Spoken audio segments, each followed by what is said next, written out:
Equity Mate. I will say this about investing. Everything you do learn is cumulative. What I learned at 20 is useful. Welcome to another episode of Equity Mates, a podcast that follows our journey of investing. Whether you're an absolute beginner or approaching Warren Buffett status, our aim is to help break down your barriers from beginning to dividend. My name is Bryce, and as always, I'm joined by my equity buddy, Ren. How are you going? I'm very good, Bryce. I'm excited for this interview. There is a lot going on at the moment in markets. We all know that. And we're lucky enough that we get to speak to experts and try and make sense of it. And we've got a great expert today to help us get our heads around it. That's it. It's our pleasure, and with great excitement, we welcome Kerry Craig to the studio. Kerry, welcome. Hi, how are you guys doing today? We're very well. How are you? Very good, thank you. I appreciate being called an expert. I don't think I've been called that before. Well, you're more of an expert than we are. That is absolutely true. It's all relative. Yeah. So Kerry is a global market strategist at JP Morgan, and before working at JP Morgan, he worked in economic research positions in the New Zealand government and in the UK pension industry. At JP Morgan, he is responsible for offering thought leadership and explaining market data and trends to JP Morgan's investment team and the broader investing community. Thanks to JP Morgan for sponsoring this episode as well. And today we're looking at the state of global markets and what it means for investors. But before then, Kerry, it's your first time on the show and would love to get to know you a little bit. And we always like to start with the story of someone's first investment. We generally find there's a good story or a good lesson that comes out of it. So to kick us off today, what was the story of your first investment? My first investment was actually, I think my mother had put some money into like a savings bond or something that I got when I turned 18. It wasn't very much. It was like a few $100s. And I remember it matured, I got the cash, and I decided I was going to invest it in the stock market. And I had been reading about a company in the press that sounded good. They sounded like they were growing. So I basically, this is, way before we did online brokering. And I was living in a small town in New Zealand, rang up a brokerage and went through and bought some of these stocks. And that company no longer exists. I mean, it was like the worst investment ever. And my lesson I quickly realized was that I just do not know enough about individual companies to really go in and want to invest on individual stocks. So since then, my philosophy has always been, I'll let other people who know way more about companies do that for me, and I'll focus more broadly on my goals in investing and having the right mix of asset classes to try and achieve that, rather than sort of worrying about, do I own this stock or that stock? And I leave that up to the real experts out there to try and figure that out. Nice. So, Kerry, you've worked across New Zealand, the UK, and Australia. What have been some of the key lessons you've learned, some of the key differences between the markets? Talk us through that.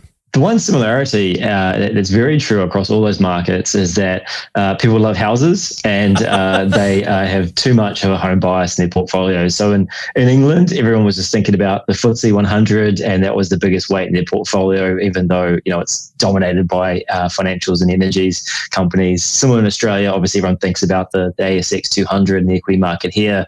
And in New Zealand, it's kind of a mix between New Zealand and Australian stocks. So there's way too much home bias in people's portfolios. And I think that is the biggest mistake, because they overlook so many growth potential opportunities in their portfolio that come from investing offshore.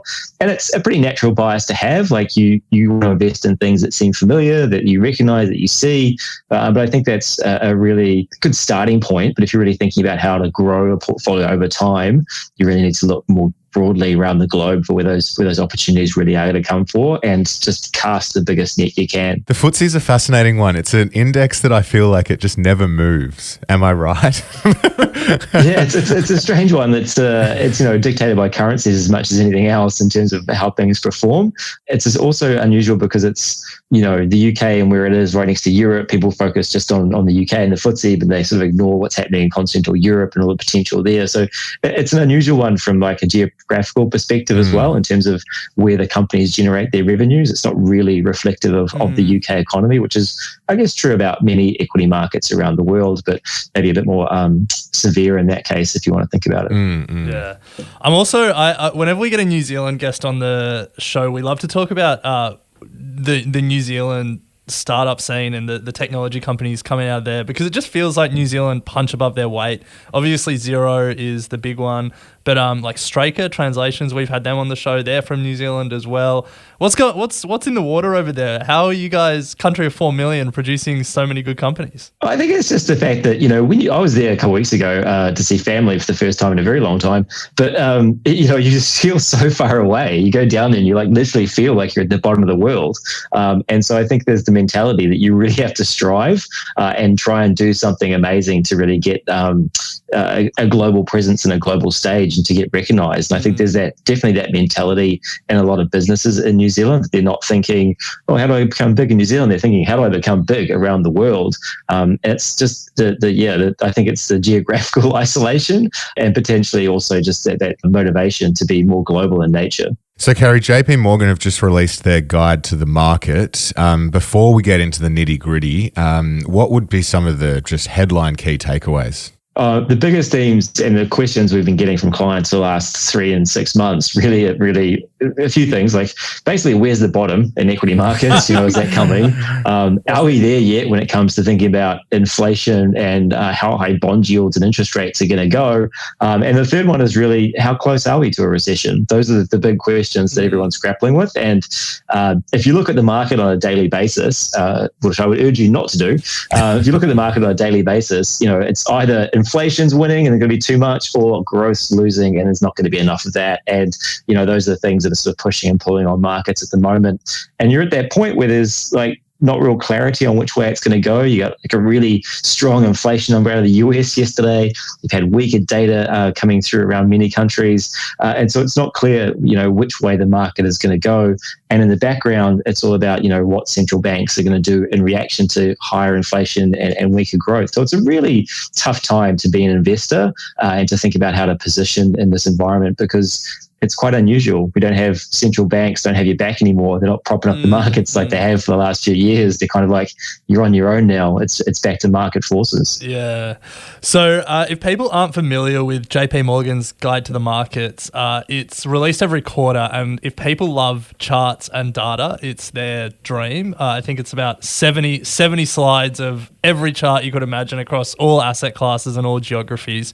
You said one of the most common questions you're getting from clients is, where's the bottom, or are we at the bottom? And one of the first charts on in the pack is about the S&P 500 being at an inflection point. Can you talk to us about that? If you can answer, are we at the bottom? That would be great. That would be a real scoop for us on the podcast. But talk to us about, I guess, are we at an inflection point? And I mean, what's to come as much as we can predict an unpredictable market? Unfortunately, I don't think we're at the bottom just yet. What's been driving equity markets down, or what's been pulling them down, has been valuations. I mean, you can break down the return components of equities into dividends, valuations, earnings, and currency movements, if you're looking at that as well. And what's really been dragging on the outlook or dragging on equity markets this year has been valuations. Like at the start of the year, equity markets, and particularly parts of the equity market like growth stocks in the US, were really expensive because interest rates were low. And now when interest rates start to rise, those valuations don't look so compelling because you're discounting them back at a higher rate. You're thinking about those forward earnings and discounting them back. So they become less worth less now. And then suddenly you're also thinking about the growth outlook being weaker as well. So that's not usually that great for equities. You want higher growth for equities to go up. And that's just dragged valuations down. The equity valuation on the S&P 500 is down 27% to the first 6 months of this year. It's down 30% on the ASX 200 in the first 6 months of this year. That's a big headwind. But now what you haven't seen is earnings expectations really change. So the next sort of downward pressure on the market is really going to be about analysts sort of looking at the growth prospects for the economies around the world, thinking about the revenues that are going to come in, and also thinking about the cost pressures that come from rising input prices, higher wages, commodity prices, and worrying about margin compression as well. So I think that scope for earnings to be downgraded is probably what's going to keep pressure on equity markets, and why it's too soon to say, oh yeah, we've troughed, everything's going to go up from here. That's a very much near-term view. I think the difference is that for a lot of people that we speak to, and again, myself, I'm a long-term investor, and I invest in markets. I'm not thinking about, I'm going to sell next week. I'm thinking about like, how can I grow my wealth over a number of years? markets are cheaper than they've been for a very long time. And that's actually very positive for thinking about longer term returns. The two key points of valuation are what multiple are we willing to pay, and then what the earnings actually are. And we've seen the multiple compress, but we're entering earnings season. In Australia, we're in confession season, where the companies that are about to release poor earnings start to come hat in hand to the market and say, sorry. What are you guys seeing at JP, not just in Australia and New Zealand, but around the world? We've seen what the multiples compress. Are we starting to see earnings look a little bit shaky? So what we've actually seen is that analysts haven't really changed their earnings expectations too much this year. Maybe that's because they're, like everyone else, looking for a clear indication of where things are going on inflation and growth. But you haven't seen that big shift in terms of a big drop in earnings expectations. So through the middle of the year, when we look at consensus earnings expectations for like the US, they're still around 10%. We would expect it to be like 5%, and that's what we think we're going to get for a full calendar year earnings. We can see scope for them to come down. But, we think that if the inflation's still there, if you're still at growth, that means nominal growth is still good. That's actually positive for revenues. Where the pressure comes in is on margins. Those higher costs that are coming through are going to squeeze those margins, and that's going to bring those earnings down. And then you're going to have distortion effects around just the surge in earnings. You're going to have the energy sector, which is also sort of lifting the overall market earnings. I think if you strip those out, things would actually look a lot weaker as well. But I mean, we looked back over history over the last 100 years, and it's pretty rare to get a calendar year where you have both earnings being negative and valuations being negative in terms of drag on the market. So it doesn't happen that often, and that sort of gives us some sort of scope to think, well, if it did happen, it would be really unusual. Yeah, right. Wow. Well, it could be quite a historic period we go into. Could be. Could be. So, Kerry, you just mentioned there if inflation is still there, and you said at the top one of the second questions your clients come with is, have we seen the peak of inflation?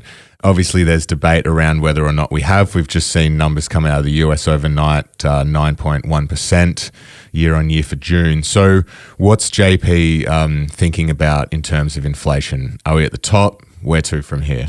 It kind of varies by market. Obviously, in Australia, I mean, we think inflation is still going to go up at a headline level because of energy prices and food prices and a lagging effect of the housing market on the components of components of inflation, So it's likely to keep rising here until the end of the year.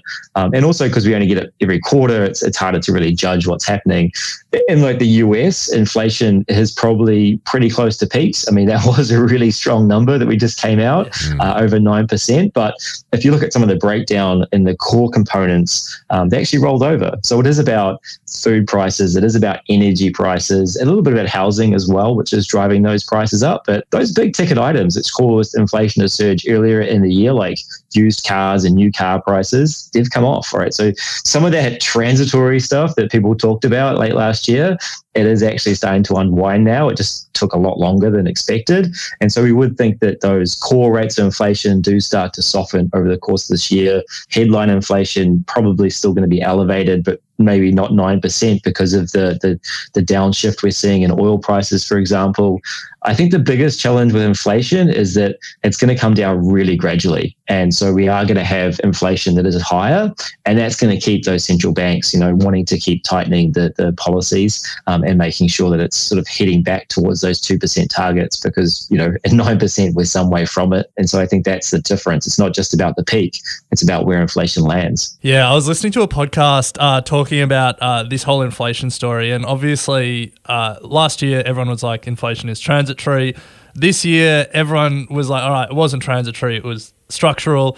But if we zoom out and let's say 20 years from now we're talking again and we say inflation started to rise in April 2021 and it peaked in July 2022, and by the end of 2022 it was back to sort of 2, 3, 4%. In the fullness of time, would probably say, that actually does look quite transitory. It is temporary or transitory, whatever word you want to apply to it, because by its very nature, inflation is a comparison of prices year on year, so the base effects roll out. But it's also transitory in the fact that it's been successive waves of things that have actually created the inflation. So, you had COVID, the supply disruptions coming out of China because of that, the massive surge in demand for goods as everyone was stuck at home and was buying things on Amazon, for example. That faded out as we went back to thinking about spending on services, and then you had the reopening. And so that was another transitory impact. And then you've had Omicron come through. You've had, China lock up various cities, which has impacted supply chains again. And then unfortunately, you've had the war in Ukraine, which has hit commodity prices and food prices as well. So there has been successive waves of transitory factors that have just kept inflation up, but they all will fade. And so you're absolutely right. As we think about the end of this year and into next year, inflation levels will head back to like 4%. But if we think about what that is compared to what we've been in the last decade where we didn't have enough inflation, it looks very high. Where does JP think that central banks, particularly the Fed, will take rates sort of by the end of the year? There was commentary overnight that, there's chance that they bump it 100 basis points next time they get the chance. Really? Yeah. Oh, wow. Yeah. So, it's touch and go, that one. Yeah. What are your thoughts on that? We're looking at a target of about 3.5% on a Fed funds rate by the end of the year. Whether they do 100 basis points at the next meeting in a couple of weeks, or they do 75 basis points as the market's really kind of priced in and accepted, if you want to put it that way, and then they do another 75 basis points in September, it's kind of semantics, to be honest, because they get to the same point. It's just how fast they get there. The challenge with doing 100 basis points, and by far they could, because they've said, we're leaving everything open, would be the shock it creates to markets and having to adjust for that. And then sort of really thinking about, well, how high could they go? Because, just before the inflation print, the market was very much in line with what the Fed had been saying, where they were going with interest rates, and things become more palatable. It's not just the peak in inflation that we're looking at, it's the peak in central bank hawkishness that they want to become, okay, we're going to start tapering down these rate hikes to 50 basis points, 25 basis points, and the market being comfortable with that. So I think the sticker shock from seeing 100 basis points, which does not happen at all very often, would be something the market would be really difficult to digest. So I think they're probably more likely to go 75 and then maybe sort of push towards another 75 at a further meeting instead of coming down to 50 or something like that. I mean, we're not a property or a housing podcast here, but when we talk about an 100 basis points rise, and I feel like there's a bit of commentary coming out of the US from home builders saying that the market's softening a little bit over there. Are they going to see the housing price fall that Australians can only dream about? Well, Australian millennials can only dream about. Well, it comes back to that point. Everyone loves property. There's a few things we look at when we think about the US economy and the cycle and some of the cyclical sectors, and housing is one of them. It's not like flashing red or anything in terms of the problems there. And you got to remember the way the mortgages work there, you can fix your mortgage for 30 years and not worry about it. So if you've had the opportunity to do that, like in the last 12 months when rates were much lower, you're not really worried about rates going up so much. It's people going into the market. How much price is going to fall really depends on the sort of structural imbalance in the housing market. And there is an undersupply of houses in the US. All that migration that happened out of the cities during COVID into other areas like the Sun Belts, the fact that companies are moving to more tax friendly states or where they think their workers are going to live and they can have access to them, that's created a real demand problem where there's not enough supply. And so those structural imbalances will actually keep prices, at least create a floor to prices in our opinion. It could be an investment opportunity as well if we think about rental income. And is one of the reasons we think that there's probably less risk around a collapse in the housing market in the US more than anything else. But coming back to inflation, shelter costs like rents and housing related costs, 30% of the inflation basket in the US. So any weakness there actually translates to lower inflation. And so you do want to see that housing market slow to bring down that inflation. So the Fed will be looking at what's happening in the housing market quite closely, but I don't think it'll collapse by any means. You see the headlines, Australian housing under pressure, Sydney down 0.1%. It's like sometimes New Zealand and Australia just want to be involved. I know. Houses too, come on. Yeah. Yeah, it's like, come on, guys. Tell us something real. It's unbelievable. I think Sydney was down 0.2% from CoreLogic's data, but rents up 9%. Yeah. It's just like, can't win. Yeah.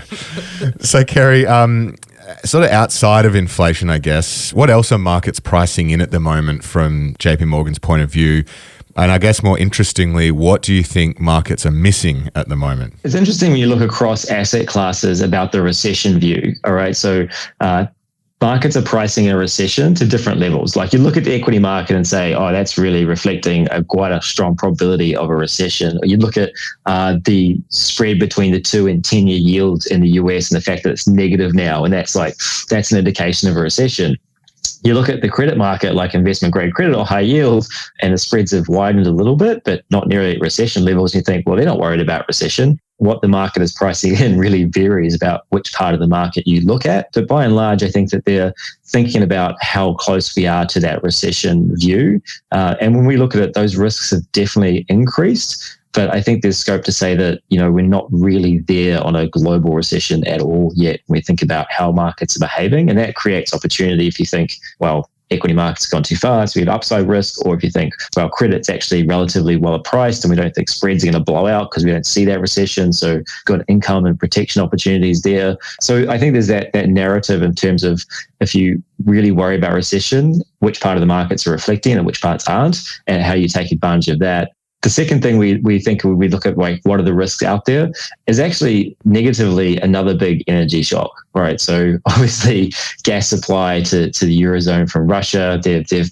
put in that maintenance period for the Nord Stream 1 pipeline at the moment. There's a fear they don't restart it, right? And that would have a big impact on energy prices in Europe. It would ripple around the world, particularly in Asia, where they tend to move closely. And then there's also the potential that you see further retaliation for sanctions around oil price caps. And you could get a big jump in oil prices again. And I think that energy shock would be something that would be very much tipping you into recession when you're so close to being close to zero. So it's like riding a bike. The slower you go, the easier it is to fall off. And it wouldn't take much of a shock to actually knock you over at the moment. So the big upside risk to inflation, I think, is something not really reflected in markets right now. Fascinating. I like the bike analogy. I haven't heard that one before, but it makes a lot of sense. Yeah. Most of my analogies don't get cleared by compliance. So you can't say those things. Love that. Well, they should clear them, that's for sure. Before we turn to discussion on macro forecasts and a few questions around China and then where JP are finding opportunities in the market at the moment, we're just going to take a very short break to hear from our sponsors.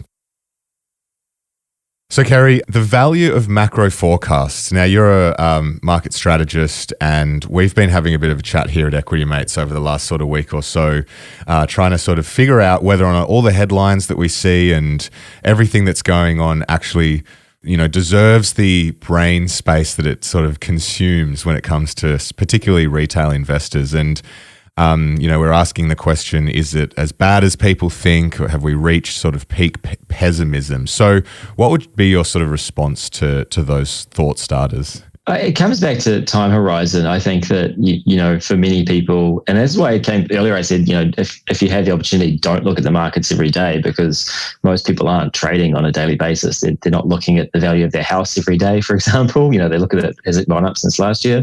And it should be the same with your portfolio. So I think when it comes to a lot of these forecasts, just think about your time horizon and what matters for you when you're an investor. And for a lot of us, it's multiple years we're thinking about investing over. And so a lot of that volatility we experience now, a lot of the forecasts that say, we're going to fall into a recession in the next few months, they're less meaningful. In fact, if you look across history in terms of recessions or bear markets and contractions and expansions in the economy, on average, an expansion is 5 years or more. And on average, a contraction or recession is less than 1 year. So they're relatively short periods of time when we think about the market going up in those expansionary periods, and they're kind of the exception to the rule. The second thing I would say about this is that, while the headlines say in macro forecasts might be thinking about a downshift and a recession, a lot of it's to do with like how deep it will be and how long it's going to last and the severity of it. And I think for younger investors out there who are looking, well, I've had all these historical once in a year 100 events in the last couple of years, that can't be right. They're thinking about the depth of the recession from the pandemic, which was very painful and very severe. If you go further back, you look at the GFC, which was this massive systemic shock around the world that came from the subprime crisis in the US. those were exceptions to how recessions usually look. And so, we might head for a recession. It might be actually very mild. There's few really big structural imbalances in the economies around the world today, which would need to be fixed by a really large recession. And so it could be the case that, we get a recession. It's not that deep. It's not that long. And it doesn't have the same big impact on companies that, everyone's expecting it to. So it's not just about those forecasts that say recessions or where we're headed. It's always about, how deep and long it's going to be as well. On that point around the there's not that many like structural imbalances. The one thing that I'm really trying to get my head around and I guess sort of reconcile is, on one hand there's negative data and inflation headlines that, but also the stock market numbers really tell that story. But then on the other hand, the employment market is just ripping along and, like participation rates are at all-time highs, unemployment rates are at all-time lows.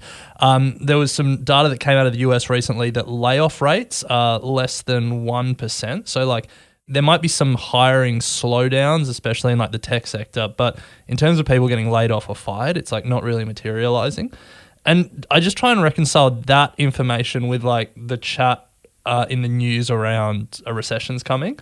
And I just struggle to put two and two together. So, Kerry, you're the expert. Help me understand it. Pretty working for that expert title today. It doesn't make sense. It doesn't add up. You don't get a recession without rising unemployment or a material slowdown in employment growth. I mean, that's also part of the stagflation argument. People say, heading towards stagflation, too much inflation, not enough growth. The third part of stagflation is actually rising unemployment, and that's what you don't have at the moment. You've got, as you rightly said, record high participation rates here in Australia. You've got almost 2 job openings for every unemployed person in the US at the moment. Wow. There's serious demand for people.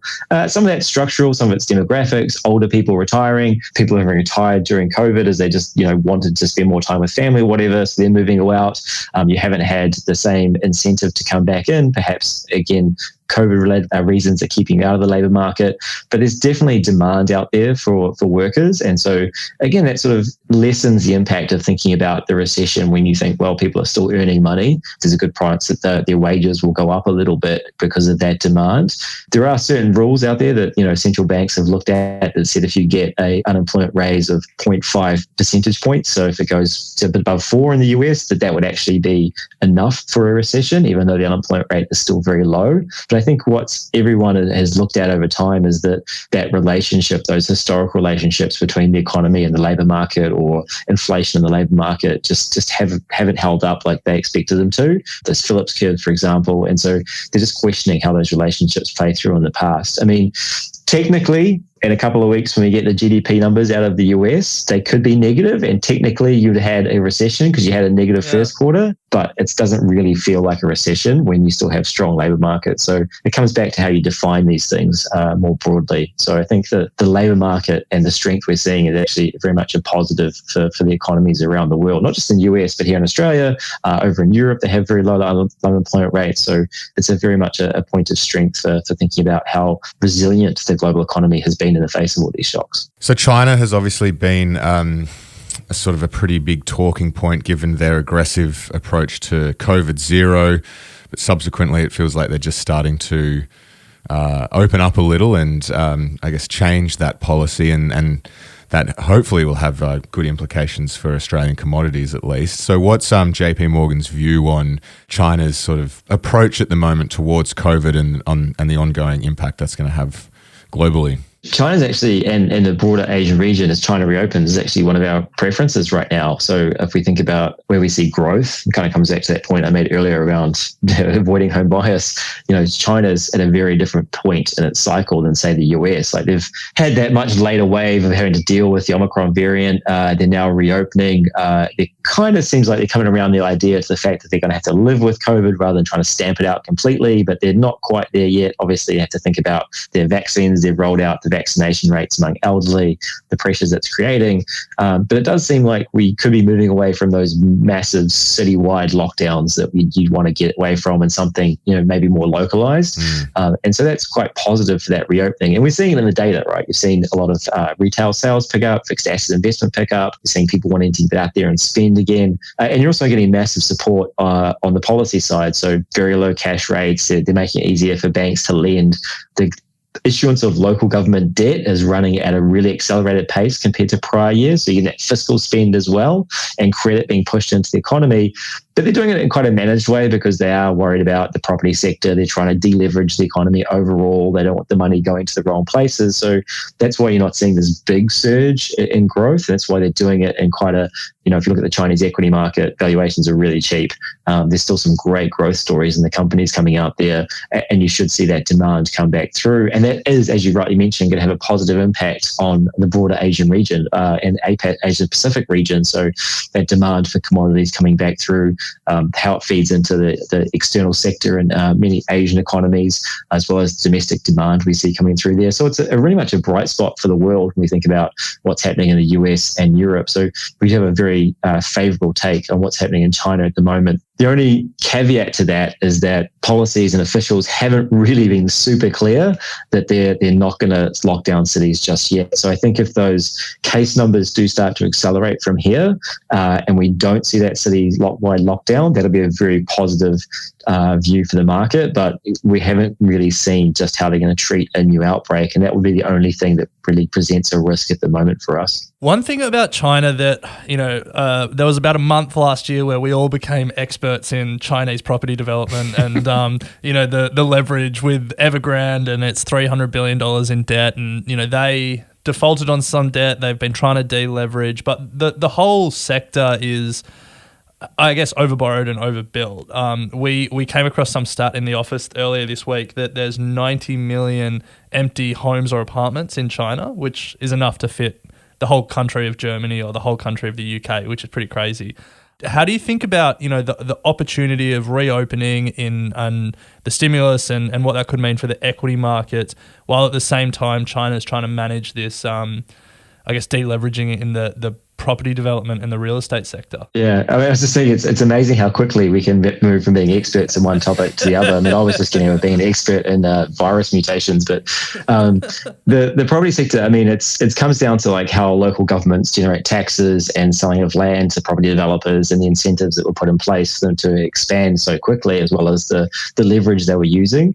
And obviously, the property sector is very large in terms of the Chinese economy, so it did become a bit of a systemic issue that China is now trying to control. They have eased up on some of those pressures they were putting on the property developers. You have seen credit start to flow. You haven't seen them being necessarily bailed out in a big way, but they're definitely easing back on some of the regulatory pressures coming through. And at the same time, they're making it a bit easier for households to actually, or consumers to actually go out and buy those homes in terms of some of the tax incentives they're putting through and some of those red lines that they had drawn being removed. So they're definitely easing up on that. I don't think it's going to go away. It's going to take many years to get rid of that leverage and for that sort of stock of houses and demand to balance itself out. But it's in China, they don't think about 1-2 years. They're thinking about they're planning for the economy for 5 years. They're thinking about the longer term. And so the Chinese goal is always to have a sustainable environment for their economy to go in. And they're probably willing to accept a bit of near-term pain to achieve that. And it comes back to that long-term view and the planning they put into the economy, which is quite envious if you think about, just how short-term some governments look at their own economy or how fast politics changes in places like Australia. So I think it will be a case of those target growth rates coming down as they deal with that. But again, the fact they are dealing with it is actually quite positive in thinking about the opportunity in the Chinese equity market and these big overhangs maybe not being such a risk as they were in the past. So I think there'll be scope for, again, good long-term returns coming out of China, given the valuations in the equity markets have fallen so much. Now, Kerry, if your compliance team won't let your analogies pass, there's definitely no way that they're going to let you give us some individual stocks. But if we can close the interview, at least just before we get to our final three questions, if you're able to at least shed some light on where JP Morgan strategists are seeing opportunities in the market without giving stock specifics,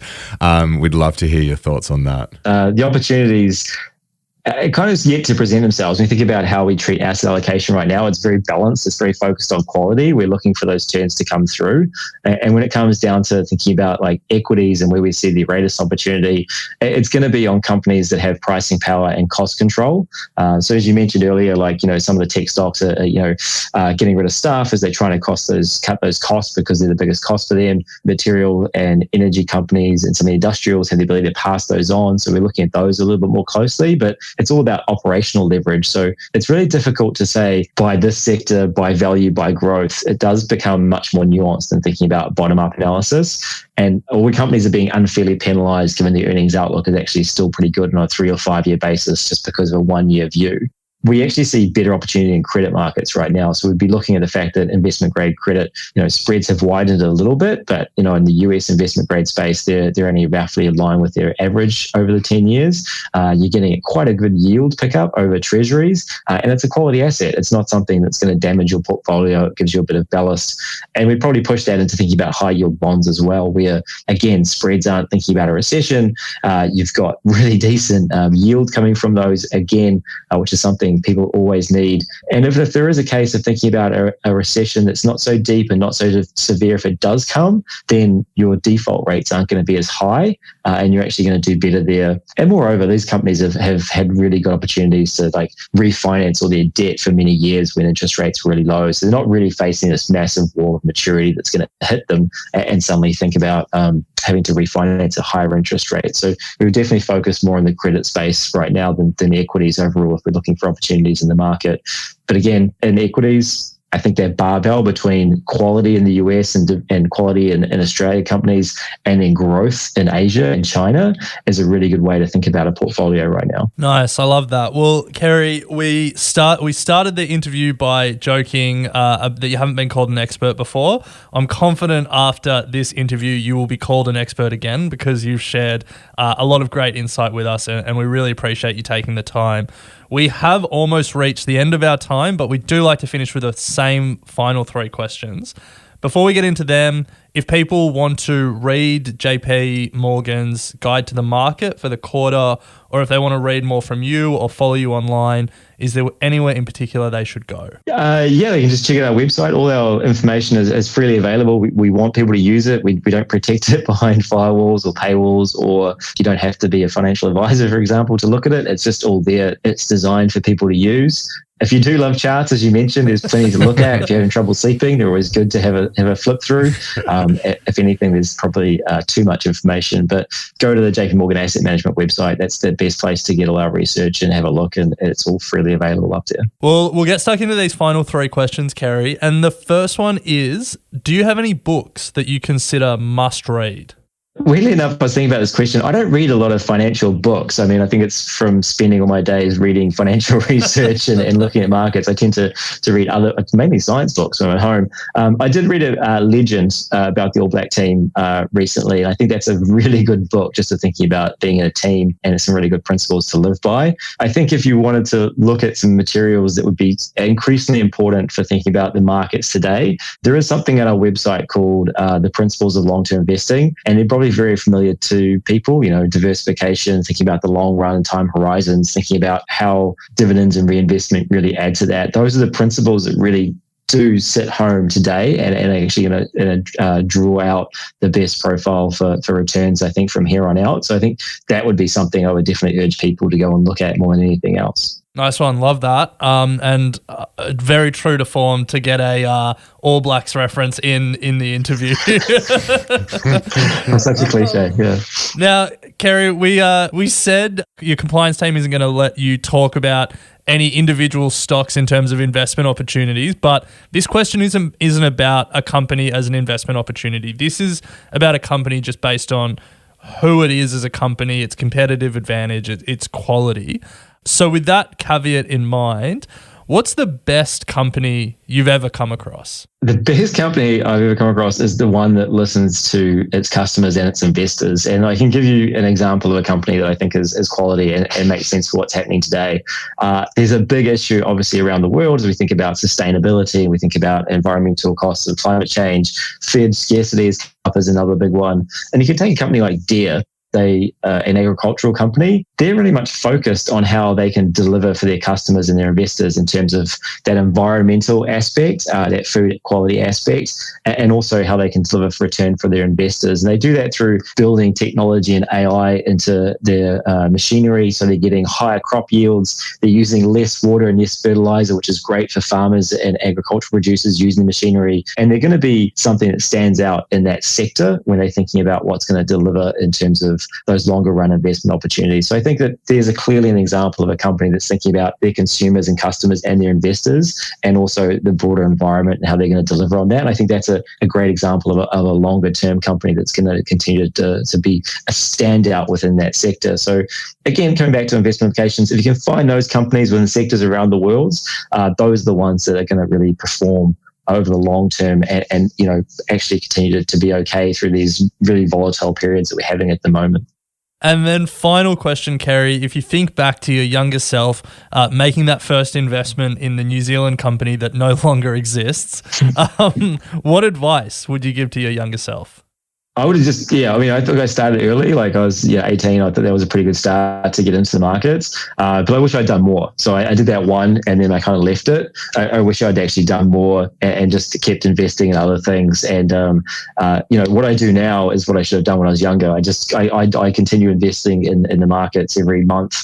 I don't look at it. I just continue to put money away. I know it'll eventually go up over my time horizon. And I wish I'd started doing that at a much younger stage in terms of just being continued in investing rather than just putting some money in and waiting and hoping something good happened, that I'd just be more involved in the market. So my message to my younger self was be like, don't spend your money on surfboards, go and buy more stocks. Yeah, but I do have some nice surfboards though, so it's okay.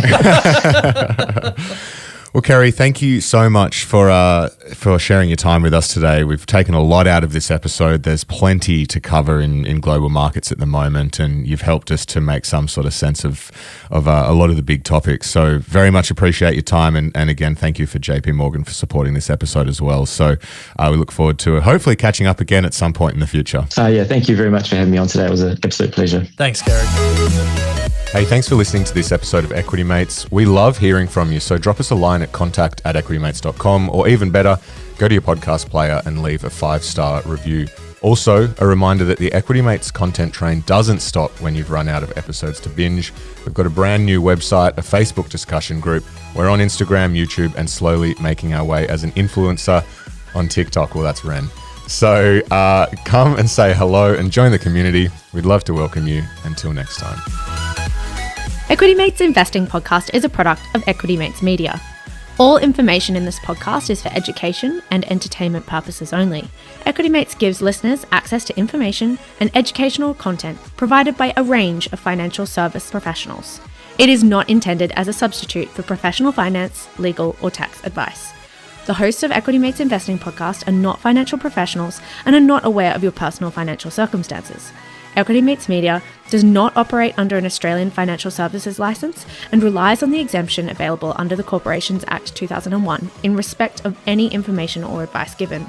Before making any financial decisions, you should read the product disclosure statement and, if necessary, consult a licensed financial professional. Do not take financial advice from a podcast or video. For more information, head to the disclaimer page on the Equity Mates website, where you can find ASIC resources and find a registered financial professional near you. In the spirit of reconciliation, Equity Mates Media and the hosts of Equity Mates Investing Podcast acknowledge the traditional custodians of country throughout Australia and their connections to land, sea and community. We pay our respects to their elders, past and present, and extend that respect to all Aboriginal and Torres Strait Islander people today.